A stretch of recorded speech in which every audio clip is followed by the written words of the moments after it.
Hello, and welcome back to another episode of the Spooky Spooky Horror Show podcast. As always, I'm your host, Sean, and I'm joined again by Anthony. Hello. Today, we'll be talking about another one of Twisted Childhood Universe's 2024 horror films, Winnie-the-Pooh, Blood and Honey 2. But remember, if you'd like to support us, if you're watching us on YouTube, like, subscribe, leave a comment. All of that helps us with engagement and the YouTube algorithm. The video version of the podcast is also available on Spotify, where you can follow us and rate us and leave comments as well. That would be appreciated. It would help us get more traction there as well. The audio-only version is also available everywhere else, so you can listen on the platform of your choosing. Links for everything are in the description below. Now that housekeeping is out of the way, Anthony, what have you been up to? I mean, honestly, nothing. Just work. I mean, that dog's working out perfectly fine. We're doing training. This one's going to stick. But other than that, there's absolutely nothing going on in my life. Oh, I'm getting glasses, What kind? 6 years, but that's just wired glasses. You're not gonna do any hipster types of glasses or anything like that? No, they look like old guy glasses, just wired frame. I sent you my old 3D printer that you're starting to get the hang of. I have mine. Dude, you gotta fucking.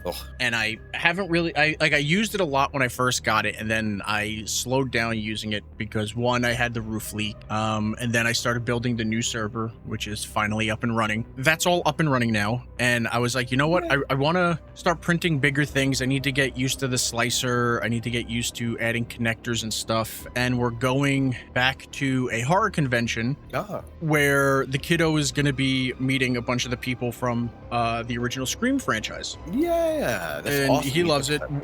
So I was like, we're gonna be there 3 days. We have like photo stuff already like paid for and everything. Autographs are a lot harder because you can't like pre-purchase. You have to just like wait online. So it's like we're trying to do that. And I was like, we have the movies, but we also have, he has like the actual like costume. And I was like, it would be cool to have them sign the mask, because he's at that point now where he really likes to get like photos with the people and autographs if he can. That's actually kind of cool.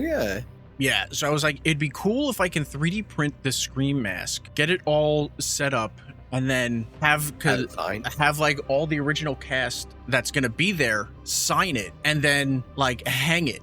Get like a plaque or something to hang it on in his room and shit. That'd be awesome. You can print the fucking the holder. Yeah, so I 3D printed the Scream mask. I did the slicer. It came out okay.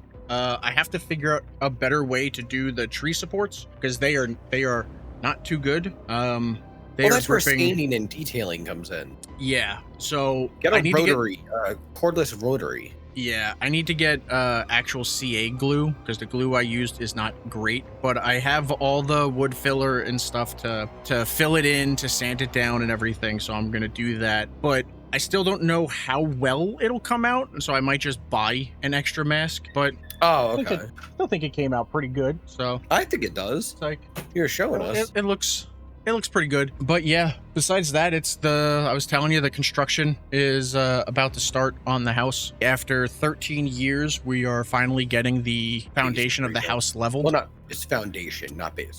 Yeah. And now that the server's up and running and I have a new GPU in there, I tried to watch Blood and Honey 2 yesterday, just to like finish up the script, because there was something I was fucking up, and I was like, this doesn't seem right in my notes. Okay. It was like a sequence of events in it that I had written down, and I was like, I don't feel like this happened at this point. And I went to watch it, and I was like, this is a perfect use case for me to be able to check the stats of the server while watching Plex. And I start Plex and I go to the server, and the server was the CPU, because the GPU like shit the bed. Yeah. The CPU was having to do everything. The CPU, which isn't a bad CPU, was at 86%. Damn. Playing one stream at 1080p. Yeah. I was like, that's fucking awful. I was like, I know I need a new GPU. So I bought a new GPU and it came today.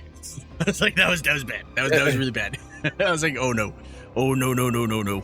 It's like, I'm going to have to turn that shit the fuck off. I do not. The temp was still fine. The temp was at like, I think like 56 degrees Celsius, which is fine because it's rated to go to like 95. And it doesn't even like thermal throttle until it hits that anyway. So it was like, it's whatever. But it's up and running now. I can access it through Tailscale outside of the house. Like I said, I have my ROM library on that. All right, production facts. With the success of the first film, Reese was excited to go even crazier and more extreme with the sequel. The original film had an eventual budget of $50,000 and went on to make $7.7 million. So, what do you mean eventual budget? Well, because originally, I forget how much it originally was. I think it was like, and they went over. Like 10 to 20. But because it like blew up virally online, they were like, oh, let's try to get more money. So they ended up getting more money, and then they reshot it and stuff. So the budget eventually went to 50,000 after like all the reshoots and stuff. That's kind of cool, then. But it made 7.7 million. So why not just like up the production budget to $500,000? The sky's the limit. Pretty fucking good, though. They made this movie for $500,000. That's insane. That's nuts, considering. Yeah. However, that sky's the limit mentality was very short-lived once production began. Winnie-the-Pooh, Blood and Honey 2 is once again directed by Reese Frake Waterfield. Such a fucking tongue twister of a name. A weird ass name, yeah. From a screenplay written by Matt Leslie based on a story by Reese and Matt Leslie. The film stars Blood and Honey 1 and 2 producer Scott Chambers, taking over the role as Christopher Robin. We also know Scott from the recent Dr. Jekyll movie starring Eddie Izzard. That was the sidekick guy thing with it. Yeah. Oh, okay. That was him. Okay, that was such a good movie. He's also the writer and director of Peter Pan's Neverland Nightmare, which I believe is the next film we're covering. That movie was fucked up. This film also stars Tallulah Evans and has Ryan Olivia taking over as Winnie-the-Pooh, Eddie McKenzie as the new Piglet, Marcus Massey as Owl, Louis Santer as Tigger, Teresa Benham as hypnotherapist Dr. Mary Darling, Alec Newman and Simon Callow. Nikolai Leon, Craig David Dowsett, and Chris Cordell appear as Christopher Robin, Winnie-the-Pooh, and Piglet, respectively, in archival footage from Winnie-the-Pooh, Blood and Honey 1. There's also cameo appearances of Bambi, Peter Pan, Pinocchio, Heffalump, and Rabbit in the form of drawings during the end credits. Feeling it was important to address the criticisms from the first film's script, he also brought on Matt Leslie and spent time gathering fan feedback. Okay. Well, that's a good thing. Filming began and ended in September of 2023. What? Yeah. They originally planned to use Winnie-the-Pooh creator A.A. Milne's house as the house for Christopher Robin, which I guess would have also been Christopher Robin's house, since the character of Christopher Robin is based on Milne's son, Christopher Robin. What? Yeah. So Winnie-the-Pooh, okay, is that whole thing is based on, I think, the creator's son, Christopher Robin's toy, Winnie-the-Pooh. Okay. So they were trying to get the creator's house as a location for the character of Christopher Robin's parents' house. Okay, that's just kind of cool, I guess. And that eventually fell through because they probably didn't want like a horror version of inside of their home. Yeah, no. But they might have thought it would been okay with that, but not for like them to be that okay with it. Yeah, more money doesn't necessarily mean less problems on set. Scott, still having to do producer things for the film while starring in it, had a tendency to fall asleep during the hypnotherapy scenes, having been woken up, but that was just the start of their woes. Apparently, the rave party scene, which Reese and Scott were initially excited to film, ended up causing Reese so much stress that he apparently threw up on set. Why was this stressful? Well, 3 days before principal photography began, the costume designer / production designer left the project. Quit. Is that why we have a weird poo? Probably. Okay. Now, so was the production designer and the costume designer the same person, or did both the costume designer and the production designer quit? Because if the costume designer and the production designer are the same person, you have a $500,000 budget. Why the fuck are you having the same person do 2 fucking jobs? That's a lot of fucking work. There's no, of course they would fucking quit. Why are you having them do that much fucking work? That doesn't make any fucking sense. So because the production designer and costume designer left the project, that meant it was up to the producers to make sure that everything stays on schedule and production has everything they need. And who is the producer? Winnie-the-Pooh, Blood and Honey 2 star Scott Chambers. Oh god, that's not a good thing. And so it was up to Scott to get all the costumes ordered. In an interview a lot of shit to do. In an interview on the Killjoy Jake YouTube channel, Scott said getting the costumes was quite difficult because he barely knew anything about female bodies, and many of the extras for the rave had different breasts and waist sizes. Yeah, dude, no duh. But women have different breast and waist sizes. Does he not have women around him in life that he could have asked for the help with this? I don't know, man. Like, you didn't hire carbon copy women. Like, you didn't go like every woman has to be this. Like, you hired vastly different shapes and sizes. You all need to be a size 3 or 4 or wherever, however women. I don't know if there's 3s, but you all need to be a 4 with a size whatever the fuck. Yeah, tops. If you're not the same size, just keep on walking. But in which that would legally would be a terrible fucking way to go out. you open yourself up to like a lot of discrimination shit. And not even a factor of trying to be sexist, just in the fact that you're really trying to keep it all in one wardrobe to save like, money, and then look really sexist. And then look. No, but really, it's just because we only have one size and you all have to share it. Yeah, sure. That's a likely story, sir. I do have a question though. Before the costume/production designer quit, did they not take down the measurements for the extras and like have it written down in a spreadsheet to order the right shit for the right person? Because that's usually what happens. Like, who is going to get what. He probably, but if he quit, he probably didn't do that. So like that was my other thought. If that person quit, did they like take the stuff with them? Because then that's really fucked up. Or did they? Might have, but that would be a lawsuit. Yeah. So it's just like that whole thing. Because again, this is $500,000. Like, all of this shit, before 3 days before production, this happens. Like, this shit should have already been planned out. Like, all this stuff should have been on set a long time ago. That's where I'm like, I don't fucking. Did you spend like all that time just fucking like writing the script? I don't know. But you already had the basis of a movie. You just need to add it onto it. There shouldn't have been that much writing for a script. For me, it just comes down to if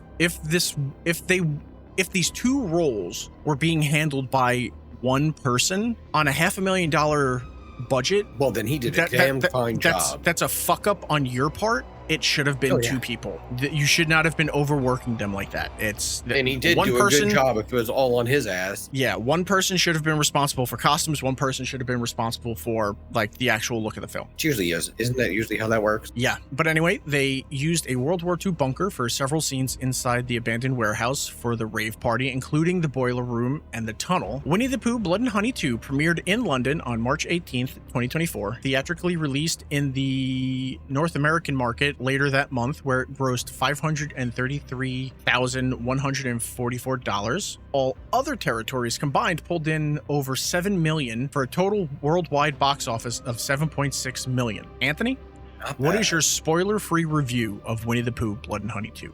This was a vastly better one than the first one. Yeah. It was a lot more entertaining. I like that there was more of the characters in it. And it was much darker. Pooh looked odd, but it was much darker. Owl is just like, what the fuck, man? That is the most nightmare fueled owl in the world. Yeah. This was a huge step up from the first Blood and Honey in a lot of areas. The script was so much better by leaps and bounds. That taking fan criticism was absolutely the right fucking choice, and especially hiring someone that I'm assuming the other screenwriter is an actual screenwriter, so you got more of a competent script. The acting was so much better, and we knew Scott Chambers was a good actor, because I know there were a lot of people that didn't like the Eddie Izzard helmed Dr. Jekyll film. Really? That was a good movie. I feel like it's more transphobes were shitting on it. That they have been around for fucking almost as long as I've been alive. I used to watch their freaking comedy on Comedy Central and shit at night. Oh my god, that's so stupid. But it's like we enjoyed the film, and Scott was fucking great. Scott was really the two best parts. The two best actors in that film were Scott and Eddie Izzard. Everybody was just second to them. And I know in the first film you just vehemently despised the guy that played Christopher Robin. You hated his voice. Oh, dude, he was he was terrible. This dude isn't that bad compared to that guy. Yeah, so Scott taking over the role was a good choice, because no shade on the other guy. Scott is just a better actor. But also, my big complaint from the first film was there wasn't really any acting. It was just screaming. That's all the film was. Yeah. It's like every time they turned around, it was just high-pitched screaming, and screaming to the point that like the audio was constantly clipping. In this, there's actually acting. The woman that played Lexi was fucking great. The Christopher Robin's parents were amazing. They were fucking lovely. His friends, like Finn, was such a nice guy. The douchebag friends throwing the rave. As much as they were douchebags, it's like they were still cool. The cops all seemed realistic. Yeah, the fucking the townsfolk and shit. Like everyone seemed nice and normal. And when you're watching a film with a bunch of people, you don't want it to seem like, oh, it's actors acting. You want it to feel normal, and everyone's performance made it feel just normal. The kills were amazing. The kills were so much better in this than the first one. Owl has like some of the best of the kills in this. Yeah, the monster designs were so much better. So much better. Pooh was the only one that was for the most part. Yeah. Yeah. Pooh. It was weird. Like the first movie, Piglet looked terrible. This time around, he looked dope and menacing. And like the first one, it looked like it was just a fat guy in a mask. In this, his mask, he looked like a fucking but it's like in this one, he looked like, oh well, a Piglet mutated. He's a fucking warthog. Like he looks like, I'm gonna fucking kill you and I'm gonna eat you. They're all like sinister. The addition of Owl and Tigger, like their designs are awesome. Owl is like him being that like sinister, like what's that Italian mobster fucking thing, that consigliere? Oh yeah, the pig, like Pooh to Pooh. Yeah, he's like whispering really in Pooh's ear and shit. Yeah, it's really Owl fucking getting Pooh to do like what he wants and everything, but knowing like Pooh is gonna like beat the shit out of people. Tigger, we don't really get to see a whole lot of Tigger, but when you do see him, like his design it's dope. It's cool. And then there's Pooh. Should have done more bouncing though. Yeah, but I'm with $500,000, how are you gonna have him bounce around on his tail? You know? Well, you can make him do a lot. You can make him jump around a little bit more. I don't know. I think that's what like it's not really spoilers, but like I think that's what the flashing lights were to represent. It's supposed to represent like was him when bouncing it's like back and forth. Yeah, I know a lot of people in the first film hated Winnie-the-Pooh's mask. I liked it. This film just did, compared to the two, this film doesn't have a good. It's weird. It's like it's clayed on and like mushed and like textured. It's made weird. This Winnie-the-Pooh mask for Blood and Honey 2, it looks like Tigger's mask without the stripes. Now that you say it, it kind of, not fully, but it every time I looked at like promotional material to like look up stuff for thumbnails, I thought I was looking at Pooh and it was Tigger. And when I would look for stuff for Tigger, Pooh, it was Winnie-the-Pooh. And I'm like, no, the first Winnie-the-Pooh, I get it. His mask looked derpy. Winnie-the-Pooh is derpy. Weird. He's fucking derpy. He's supposed to be. This one he just like, and his costume didn't seem like it fit the fucking actor. Like if you notice in a lot of the scenes when they the actor looks like he's like 9 feet tall. Yeah, I was gonna say maybe Michael was the really tall one. Jason tall. Remember the actor that played like Jason back when we were growing up? That dude's name Gunner. Yeah, Kane that Hodder. Dude tall. Yeah, and the flannel shirt they had on him, it was like bunched up out of the thing. It his looked fucking like he had stomach. A stomach. No, well, he's supposed to have a stomach because he's Winnie the Pooh. He's supposed to be fat. That's not a stomach, but it looked like a scarecrow one. It was like kind of floppy. It legitimately looked like stomach. It looked like a 6'4" dude wearing a pregnancy stomach that's 3 sizes too small for him. So instead of it being at the stomach, it's sitting up by his fucking throat. Like, I feel like Reese still hasn't fully grasped exactly what, like, the vibe of Winnie the Pooh. Winnie the Pooh isn't this tall, like, towering, menacing, like, figure. First off, Winnie the Pooh is this fat, derpy, gluttonous fucking thing. Yeah. He wants to constantly be eating.